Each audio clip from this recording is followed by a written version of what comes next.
सुप्रभात प्यारे बच्चों, आज हम कक्षा 4 में पाठ 11 नाम इसका मिट्ठू। बच्चों, पुराने ज़माने में, पुराने समय में मनोरंजन के अनेक साधन थे। क्या क्या साधन थे? बच्चे पहले दूर दूर तक घूमने फिरने के लिए क्या मेले में जाते थे? मेले होते थे ना मनोरंजन के साधन के लिए। और क्या सर्कस वगैरह भी देखने के लिए जाते थे ना। सर्कस में अनेक तरह के जैसे जंगली जानवर है वो दिखाए जाते थे और वो कैसे अपने उनके तमाशे दिखाते थे। तो जो आज हमारा पाठ है, पाठ 11 नाम है मिट्ठू, तो इसमें कैसे इंसान और जानवरों को आपस में उनकी मित्रता के बारे में बताया गया। और ये किसने लिखी है? जो कि हमारे बहुत बड़े प्रसिद्ध कहानीकार हुए हैं मुंशी प्रेमचंद जी।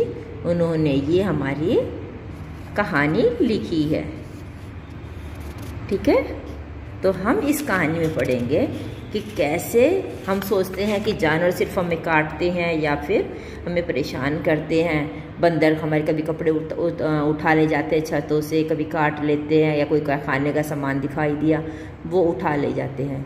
बच्चों, जानवरों को भी खाने की ज़रूरत होती है ना, जैसे इंसानों को खाने की ज़रूरत होती है, तो वैसे ही है। और जब इनको नहीं मिलता तो अपना गुस्सा उतारने के लिए कोई दूसरी चीज़ें उठा ले जाती है और तब वो इंसानों को नुकसान पहुंचाते हैं। होता है ना बच्चों, गुस्सा तो इंसानों को भी आता है, तो ऐसे ही जानवरों को भी आता है।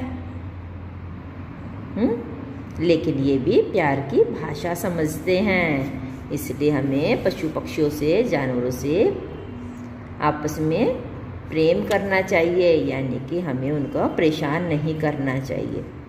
ठीक है, तो करते हैं अपनी जो हमारी कहानी मिट्ठू। तैयार है ना पढ़ने के लिए? तो पढ़ते हैं, आप ध्यान से पढ़ना इसमें।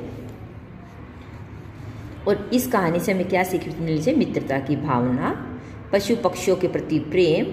मूक प्राणी भी मनुष्य की तरह संवेदनशील होते हैं। मूक यानी कि जो हम प्राण जो बोल नहीं सकते, लेकिन वो भी मनुष्य की तरह है, उनके अंदर भी फीलिंग्स, वो भी सब चीज़ महसूस करते हैं। दुख सुख या फिर जो हमारे साथ कोई कैसा व्यवहार करता है वो इन्हें महसूस होता है। तो करते हैं अपनी कहानी की शुरुआत। ध्यान से पढ़ना, ठीक है। बंदरों के तमाशे तो तुमने बहुत देखे होंगे। मदारी के इशारों पर बंदर कैसी कैसी नकल करता है ना बंदर, नकल जैसे इंसान करते हैं उसको देख। अगर आप सिर खुजाओगे तो आपको देखकर बंदर भी सिर खुजलाने कर लग जाता है। ठीक है, आप ताली बजाओगे तो बंदर भी ताली बजाने लग जाता है। होता है ना ऐसे ही। उनकी शरारतें तो तुमने देखी होगी। तुमने उसे घरों से कपड़े उठाकर भागते हुए देखा होगा। पर आज हम एक ऐसे हाल सुनाते हैं जिससे मालूम होगा कि बंदर इंसानों से दोस्ती भी कर सकता है।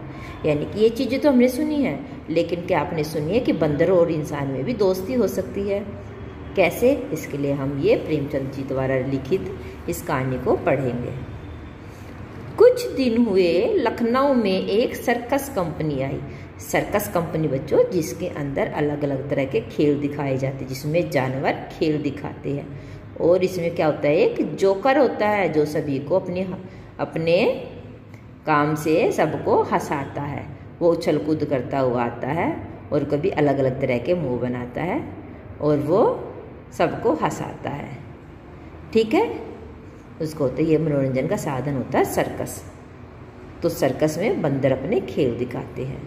कौन कौन से सर्कस में कौन कौन से बंदर होते हैं? शेर, भालू, चीता, बंदर और कई तरह के अन्य जीव भी। इनके साथ एक बंदर मिट्ठू भी था। शेर, चीता, भालू और कई अन्य जानवर भी थे और उनके साथ एक मिट्ठू बंदर भी था। लड़कों के झुंड रोज, जो लड़के बहुत मंडली में आते हैं सब इकट्ठे होकर, उसको बोलते हैं झुंड के झुंड, रोज इन जानवरों को देखने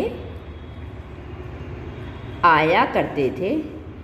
मिट्ठू ही उन्हें सबसे अच्छा लगता। जो लड़के थे, बहुत सारे लड़के आपस में इकट्ठे होके आते हैं तो वो देखना आया करते। मिट्ठू ही उन्हें सबसे अच्छा लगता। उन्हीं लड़कों में क्या नाम था? एक का गोपाल। उन्हीं लड़कों में एक लड़का था, उसका क्या नाम था, गोपाल। उन्हीं लड़कों में गोपाल भी था। वह रोज आता और मिट्ठू के पास घंटों चुपचाप बैठा रहता। वो लड़का कौन, गोपाल, आता और मिट्ठू के पास घंटों बैठा रहता। उसे शेर, भालू, चीते आदि से कोई प्रेम नहीं था, यानी कि उसको सिर्फ मिट्ठू के पास बैठना ही अच्छा लगता था। उसे शेर, भालू, चीते से कोई प्रेम नहीं था, यानी वो उसके पास नहीं जाता था। वह मिट्ठू के लिए घर से चने, मटर व केले लाता और खिलाता। कई बच्चों को जो जानवर पसंद हो उसके लिए कुछ ना कुछ चीज़ लेते हैं ना, कई को बिस्किट भी डाल देते हैं, या फिर तो बंदरों को क्या अच्छे लगते हैं, चने, मटर, केले अच्छे लगते हैं ना। तो वो गोपाल भी उनके लिए ये चीज़ें लेकर आता और उसे खिलाता। मिट्ठू भी उसे इतना हिल गया था कि बगैर उसके खिलाए कुछ ना खाता, यानी कि इसका मतलब कि दोनों में दोस्ती हो गई थी, है ना। जैसे आप किसी को खिलाते हो तो दूसरे दिन वो इंतज़ार करता है और फिर वो अपने हाथ से उसे खिलाता। ठीक है बच्चों, बाकी हम कहानी कल पढ़ेंगे। आज के लिए इतना ही, आज इतना। अब अपनी जो किताब और नोटबुक के अंदर एक ऐसी चित्र भी बनाए, उसके अंदर रंग भरे। ठीक है, बाकी हम कल करेंगे। आज के लिए इतना ही, अपना ध्यान रखिए। धन्यवाद।